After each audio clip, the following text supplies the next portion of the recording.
This is the 10-Minute Teacher Podcast, episode 667, Boom Cards and Distance Learning. Welcome to the 10-Minute Teacher Podcast, hosted by author, educator, speaker, and mom, the Cool Cat teacher, Vicki Davis. Today, Vicki checks in with New York educator Mary Howard about the latest digital tools that not only make learning fun, but encourage critical thinking, collaboration, and a lifelong passion for learning. Mary is a 6th grade ELA and science teacher from Grand Island, New York. She is passionate about the potential that technology gives us for reaching and engaging all learners. As distance learning increases, Mary shares education technology strategies through her blog, through her published articles and webinars on virtual environments, virtual reality, 3D design, and QR codes. She is globally recognized as an authority in these fields and last year earned the International Society for Technology and Education's Virtual Pioneer of the Year Award, along with the Silver Presidential Volunteer Service Award. Well, let's get started. Enjoy! Today, I want to recommend my friend Casey Bell's Google Classroom Masterclass. Become a better distance education teacher and get half off this amazing class. I'll tell you how at the end of the show. So today we have Mary Howard with us, 6th grade teacher from New York. Mary, this is your third time on the show. You were on Literature and Open Sim on episode 293, Augmented Reality on episode 523. But Mary, you are a distance teacher in New York. You've been teaching 6th grade for a while online, and we're going to talk about boom cards. What's a boom card? Oh, it's been my go-to most recently with distance learning. And I guess the best way you could summarize it is it's an interactive flashcard. That might be the best way to describe it, but it is more than that. Okay, so how are people using these? So with distance teaching, I'm sure you're finding it's the same way that, we do our best to push things out to students through, digital means. In particular, I use Google Classroom, so I'm able to push information out to the students. So with a Boom Learning site, it's called boomlearning.com, what you're able to do is design your own interactive cards for the students to access. But it's not like your typical flashcard. It's not like they see a word and they flip to the back and they learn the word. These are cards that are interactive so they can drag and drop features, or they can type in information, or they can click and get instant response. So they're like a feedback flashcard, I guess you could say. So it self-grades, it gives them feedback. So give me an example of how you've used boom cards recently. So I guess the best example I could say was, I'm, again, a science teacher, so we're talking about Newton's laws. So a deck of cards that I created for the students featured Newton's laws, and it started out with maybe a definition of one of the laws of motion. Then just beneath that would be a closed sentence. So, for every action, there's an equal and opposite blank. And in the card, they have to type in the word reaction.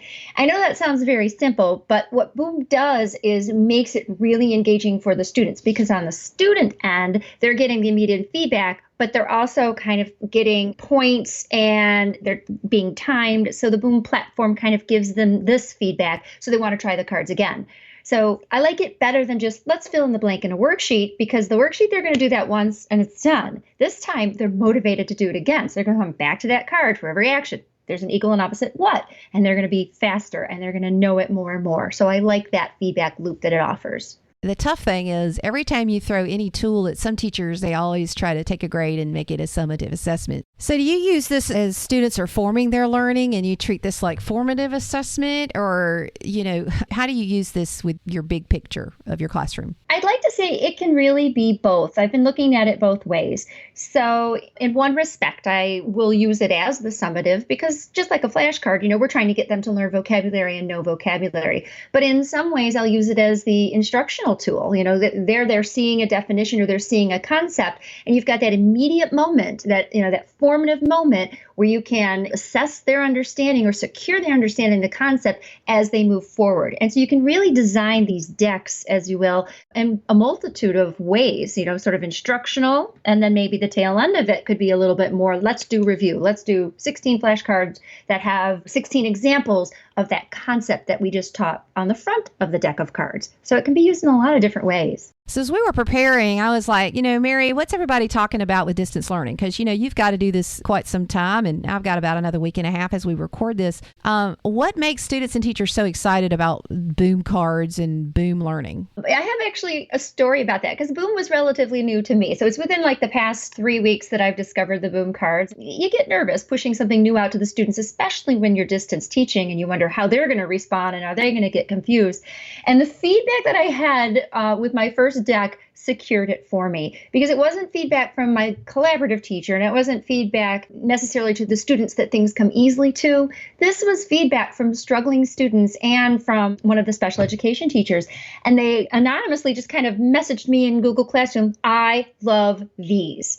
And then the same thing, the special education teacher messaged me later on and she was like, these are the best. These Boom learning cards are so great. So it's nice to see, something that's supporting maybe that harder to reach population and harder to distance teach for that matter. See, I find that surprising because a lot of times special education teachers really push back against anything timed because we have so many kids who struggle with timed activities. How do the kids who struggle feel about being timed? And it's interesting because, I've felt the same way through some of the online games that I've played with the students in the past. We have Kahoot and some different games that we play, and that was definitely one of my reactions. I don't like that time feature.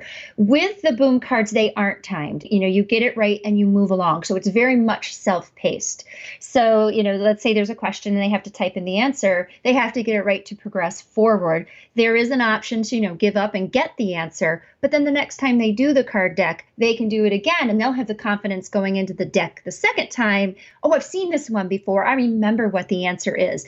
And so it's not like a race to get through the cards necessarily. It's more that repeat exposure to the same concept. And then they have confidence when they face that concept the second time. It really reaches those students better. So how would you compare and contrast this to Quizzes, Quizlet, Kahoot, those other apps? It's the interactive nature of it. Again, I'm a Google Classroom user, so I was able to import my rosters directly into Boom Learning. My students joined the Boom Learning with one click, and my rosters, populated within the site.